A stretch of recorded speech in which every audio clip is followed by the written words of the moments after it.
Hi everyone, Dr. Beth here with another episode of The More You Know, The Great Outdoors. So this month we're really just focusing on giving you good information to get you ready to be walking and exercising outside. Last week we talked a little bit about some of the things you might want to have on board as you prepare to start exercising outside. One of the things we didn't talk about was footwear. So that's what we're going to talk about today. So of course, if we're going to be walking outside or hiking outside, we highly recommend a tennis shoe or a hiking shoe. And there are a little bit of differences between them, but we don't recommend something that's just kind of a slip-on shoe, something that you would wear around the house. You really want something built for the activity you're going to participate in, which will be outdoor walking. So what do we know? We really need a proper fit.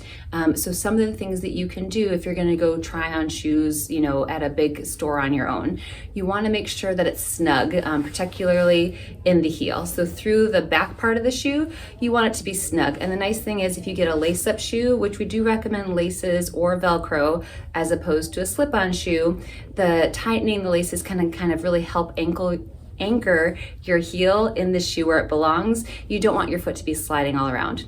With that being said, the front of the shoe, this area here is called the toe box. So this is where your toes live.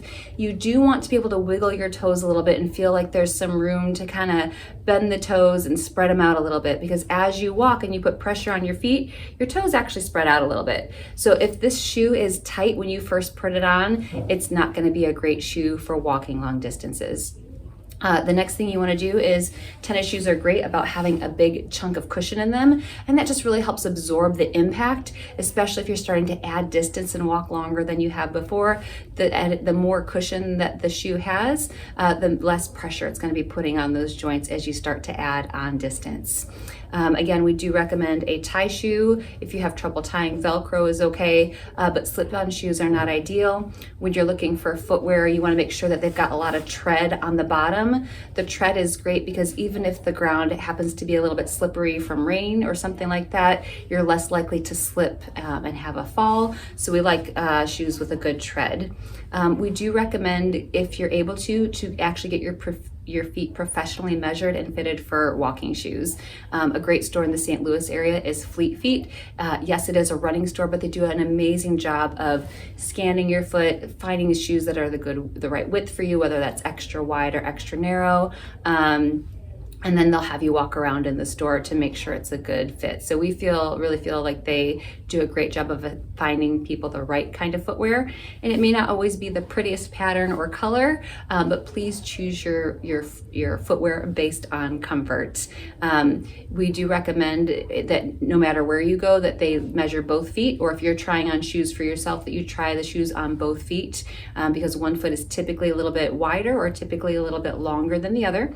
We do also recommend getting your feet fitted for running shoes or walking shoes at the end of the day. After we've been on our feet all day, they tend to get a little bit puffy, a little bit more swollen. And so you want to make sure that your walking shoe is able to comfortably fit that foot at the end of the day, because we will typically see similar things if you've been walking for a long period of time. It's normal for those feet to swell a little bit. So you want a shoe that's going to be able to accommodate that slightly bigger foot.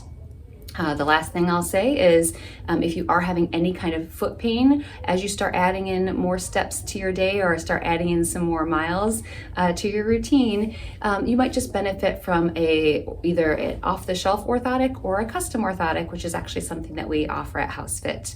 I know I have my custom orthotics in my running shoes, and they have been a game changer for how I feel stability-wise and pain-wise when I start adding my mileage. So there are some great tips to help you find the perfect pair of shoes. Thanks so much.